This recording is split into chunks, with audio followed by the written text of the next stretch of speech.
Hi friends, welcome to my channel. ఈరోజు video చాలా ఇంట్రెస్టింగ్గా ఉందండి. వీడియోని ఎక్కడ స్కిప్ చేయకుండా ఎండ్ వరకు చూసేయండి. పార్వతి లక్ష్మి ఇంటికి వచ్చి నా పాప నాకు కావాలి అని అంటూ ఉండగా లక్ష్మి పార్వతిని నానా క్వశ్చన్స్ అడుగుతూ ఉంటుంది. ఇన్నాళ్ళు ఏం చేశారు, ఇన్నాళ్ళు ఎందుకు రాలేదు, ఇప్పుడు వచ్చి ఎందుకు అడుగుతున్నారు అని లక్ష్మి నిలదీస్తూ ఉండగా పార్వతి తడబడుతూ ఉంటుంది.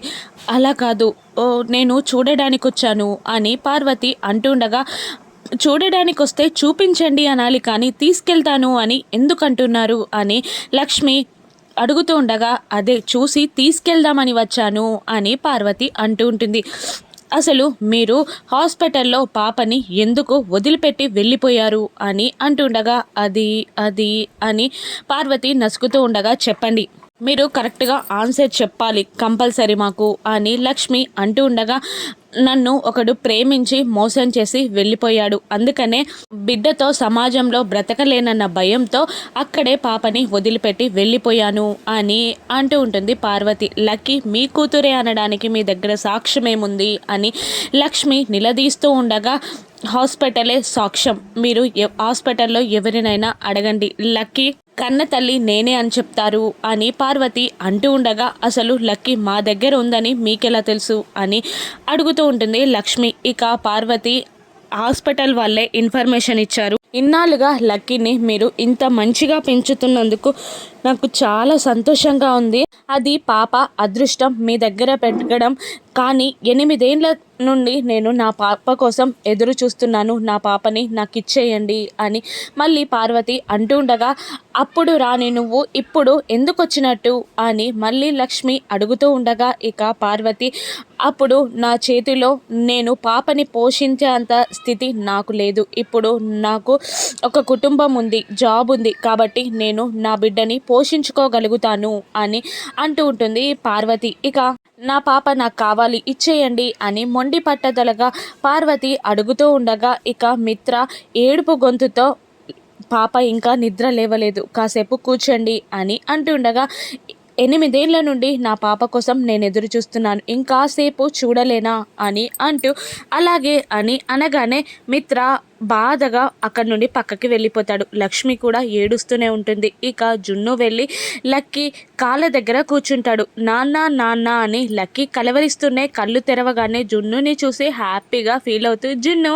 నానెక్కడా అని అడుగుతుండగా అందరూ నీ కోసం హాల్లో వెయిట్ చేస్తున్నారు అని అనేస్తాడు జున్ను. ఎందుకు అని లక్కీ అడుగుతూ ఉండగా మీ అమ్మ పార్వతి వచ్చింది అని అంటుండగా అమ్మ వచ్చిందా అని ఎక్సైట్మెంట్గా పరుగున కిందికి వచ్చి అమ్మా అంటూ వెళ్ళి పార్వతిని హక్ చేసుకుంటుంది. పార్వతి కూడా ఈ పాప నేను తీసుకెళ్లాల్సిన పాప అనుకుంటా, చైల్డ్ ఆర్టిస్ట్కి బాగానే పనిచేస్తుంది అని అనుకుంటూ లక్కీని వాటేసుకుంటుంది. కానీ పార్వతిని వాటేసుకున్న లక్కీకి మాత్రం అమ్మని వాటేసుకున్న ఫీలింగ్ మాత్రం రాదు. ఏంటి ఈవిడని వాటేసుకుంటే నాకు అమ్మని వాటేసుకున్న ఫీలింగ్ రావట్లేదు, అదే లక్ష్మి అమ్మని వాటేసుకుంటే మా అమ్మని వాటేసుకున్న ఫీలింగ్ వస్తుంది కదా అని మనసులో అనుకొని ఒక్క నిమిషం దూరం జరిగి మీరు మా అమ్మేనా అని అడగగానే అందరూ షాక్ అవుతారు. ఇక మళ్ళీ ఏంటమ్మా అలా అడిగావు, నేనే నీ కన్న తల్లిని అని పార్వతి అంటుండగా మరి మిమ్మల్ని వాటేసుకుంటే నేను అమ్మని వాటేసుకున్న ఫీలింగ్ నాకు రాలేదు అని అంటూ ఉండగా మనీషా దేవయ్య అని గుసగుసగా మాట్లాడుకుంటూ ఉంటారు.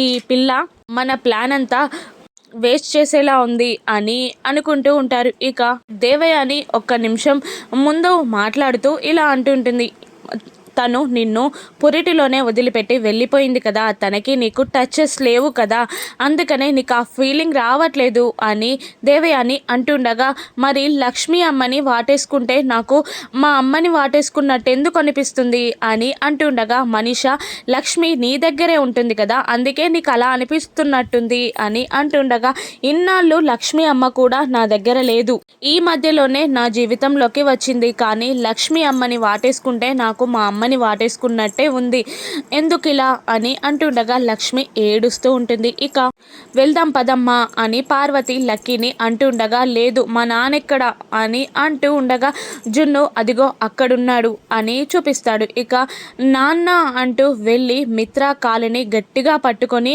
తను మా అమ్మ కాదు, మా అమ్మని వాటేసుకున్న ఫీలింగ్ నాకు రావట్లేదు, నేను వెళ్ళను, మా అమ్మని చూడాలి అన్నాను కానీ నిన్ను వదిలిపెట్టి నేను వెళ్ళన్నానా అని అనగానే అప్పటిదాకా ఉగ్గ పట్టుకున్న ఏడుపుని ఒక్కసారిగా కన్నీళ్ళగా మార్చి మిత్ర లక్కీని గట్టిగా వాటేసుకుంటాడు. మిత్ర లక్కీ ఒకరినొకరు గట్టిగా వాటేసుకొని ఏడుస్తూ ఉంటారు. ఇక అందరూ జయదేవ్ నందన్, జాను, వివేక్, లక్ష్మి, జున్ను అందరూ అక్కడికి వస్తారు. నేను వెళ్ళను నాన్న, నేను నీతోనే ఉంటాను నాన్న, నేను చూడాలి అన్నానే తప్ప నేను వెళ్తాను అని చెప్పలేదు కదా, నేను వెళ్ళను అని అంటూ ఉంటుంది లక్కీ. ఇక లేదమ్మా నువ్వు వెళ్ళాలి, నువ్వు తన కన్న కూతురివి అని అంటూ ఉండగా, లేదు నాకొద్దు అమ్మ, నువ్వే కావాలి, నన్ను పంపించను అన్నావు కదా, నేనంటే నీకు చాలా ఇష్టం కదా నాన్న, నేను లేకుంటే నువ్వు ఉండలేవు కదా నాన్న, నేను వెళ్ళిపోతే నీకెలా అని లక్కీ ఏడుస్తూనే అడుగుతుండగా సమాధానం చెప్పలేక మిత్ర ఏడుస్తూనే ఉంటాడు.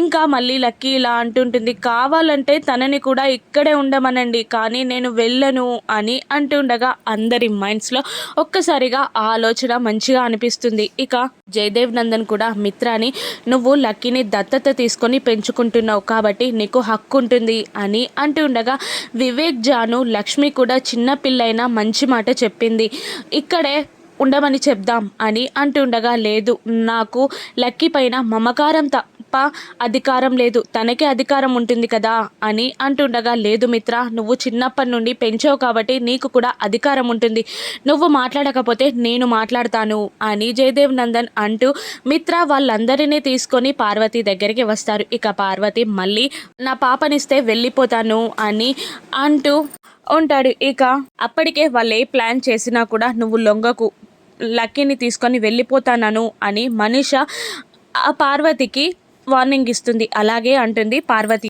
ఇక జయదేవ్ నందన్ జానుతో, అమ్మ పిల్లలిద్దరికీ నువ్వు స్నానం చేపించు వెళ్ళు అని అంటూ చిన్నపిల్లలు వెళ్ళిపోగానే, నువ్వు కూర్చో అమ్మ, టీ తాగుతావా, టిఫిన్ తింటావా అని అంటుండగా, వద్దు నా బిడ్డ నాకు కావాలి, నాకు ఇస్తే నేను వెళ్ళిపోతాను అని అంటూ ఉంటుంది పార్వతి. ఒక్కసారిగా నువ్వు ఇలా వచ్చి అడిగితే ఎలా, మా పెద్దవాళ్ళ గుచ్చి వదిలిపెట్టు, ఆ పిల్ల గుచ్చైనా ఆలోచించు, నీకు తను అలవాటు పడలేదు, ఇప్పుడు వచ్చి తనను తీసుకెళ్తానంటే తను ఎంత బాధపడుతుంది, నువ్వు కూడా మా ఇంట్లోనే ఉండు, మా ఫ్యామిలీ మెంబర్ లాగా నిన్ను చూసుకుంటాం, ఇక్కడే ఉంటే తన ఎడ్యుకేషన్ కూడా బాగుంటుంది, తను సౌకర్యంగా పెరుగుతుంది అని జయదేవ్ నందన్, వివేక్, లక్ష్మి, మిత్ర అందరూ అడుగుతుండగా, ఏంటి నా బిడ్డకి నేను తిండి గుడ్డ కూడా పెట్టలేనా, మంచి చదువు చదివించలేనా, ఏమనుకుంటున్నారు, ఇప్పుడు నాకు జాబ్ ఉంది, ఇల్లుంది అని పార్వతి అంటుంటుంది. అలా కాదు, చెప్పేది ఒక్కసారి అర్థం చేసుకో, పాప నీకు అలవాటు పడాలి, ఇక్కడుంటే సౌకర్యంగా పెరుగుతుంది,